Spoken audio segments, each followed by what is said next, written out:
Hey guys, welcome back to another episode of Snowfall News. This week, as always, I have a couple stories for you guys. Nothing extra this time around. I don't have anything free, so we'll just get right into it, shall we? We'll get it nice, quick, and easy. So, our first story today will be about Destiny 2. So, Destiny 2 has announced the end of its service. Just a few weeks ago, I had talked about Sony's purchase of Bungie and some of the problems that had come about with the loss of return from that deal. Well, at the time, that story and the others surrounding on it had only meant to comment on the state of the company and the games it released. I would have hardly predicted it being to this extent. Earlier this week, Bungie had put out a press release announcing that Destiny 2 would be receiving its last content update during the upcoming patch in June.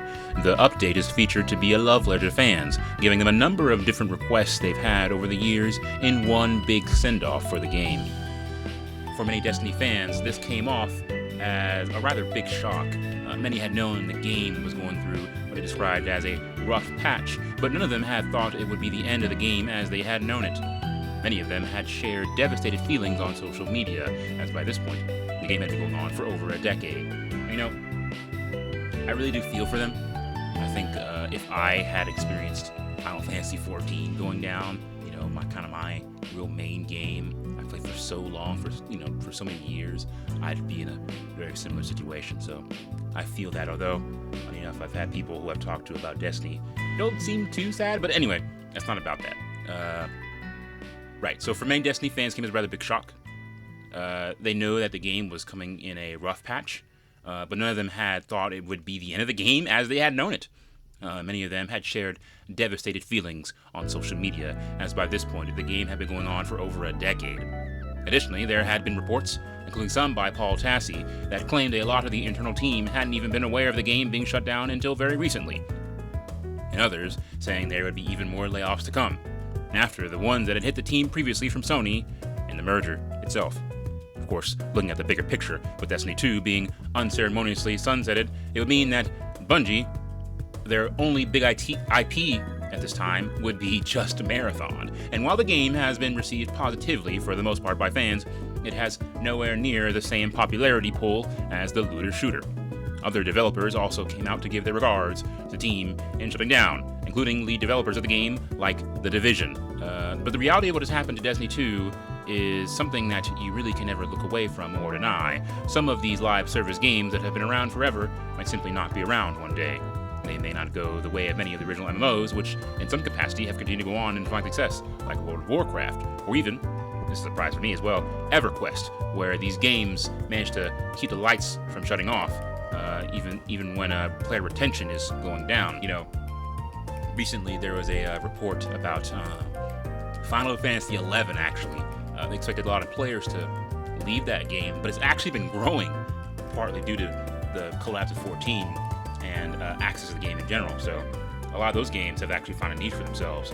Not as big as the other MMOs, but enough where the operating costs are so low, it's able to continue running despite being an older MMO.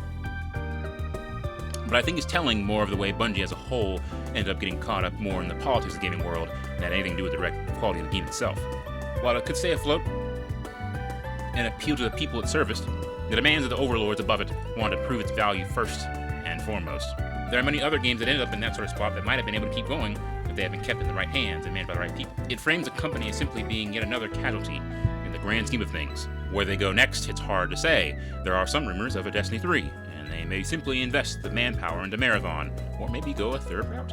I can only hope that for those at Bungie, they do manage to eventually get back on their feet and find a way.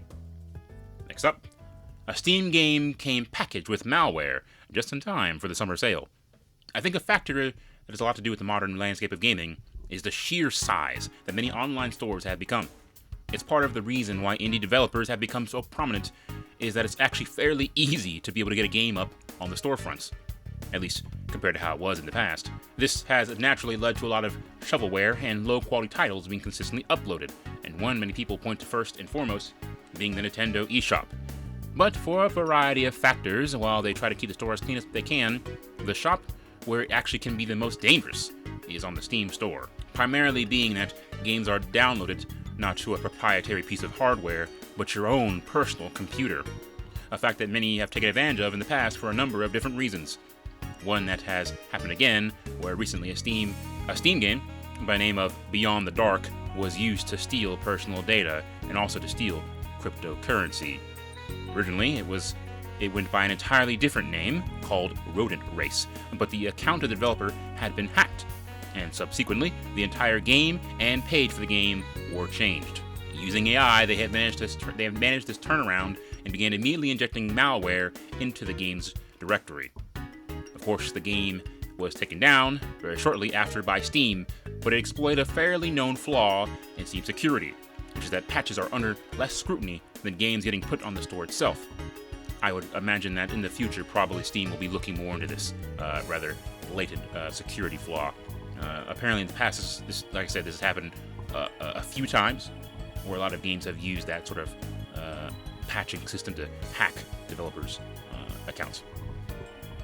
While Beyond the Dark is simply one of many, the issue of Steam games containing malware has gotten so big, in fact, that even the FBI has been looking into the issue. While not targeting Steam directly, it has been looking for users who have downloaded games from the site that had malware and gathering information on the various culprits who abuse the platform. Of course, I personally believe that when it comes to online gaming, Steam is going to be your best bet for both quality and safety, especially compared to its competitors. But that doesn't mean there's no risk involved when shopping on the platform. There's certainly a lot worse that you can choose from. Steam is something of a trusted reputation in the gaming community, as the private company tends to be pretty in sync with the consumer. Despite that, though, they do have many major flaws, and some that come as a result of the platform simply being as big as it is. I want to remind everyone to be careful when shopping for games you might not know, even doing a cursory search before you buy. Our last story for the evening, Unreal Engine 6 is just around the corner. For those who might not be as deep in the weeds of gaming development as me, one of the core aspects of developing a game is that you need some kind of engine for it to be made in. The engine itself is a sort of set of tools that you can use to make the game itself. Some of them are tailored and built for different kinds of genres and games. A commonly known one is the Unity game engine, or the RPG Maker game engine. Of course, developers are not beholden to using one made by someone else, but can also create their own proprietary in-house engine. Companies like Capcom prefer to do this, using their RE engine to make games like Resident Evil and Devil May Cry, without having to pay for licensing fees. Some of my favorite ones actually are the team behind Trails, Falcom. They have a number of different engines they use.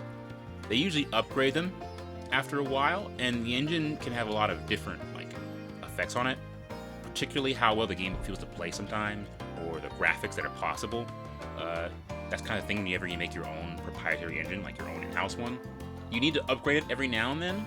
This is a problem people have with Souls games, actually. This is a kind of a controversy a lot of time where there are some limitations. Now, devs, it's not as big of a deal, I think, as some people make, but it does start to really show when the engine you make your games on is a little older. Certain things about it are kind of missing. Certain things feel a little bit off. So a lot of times you do want to be updating it frequently. That's part of the reason why games like, Resident Evil tend to feel very, modern, because they're using their own engine that's purpose-built for their games, and also it's very new, so it's capable of a lot of interesting things. But anyway,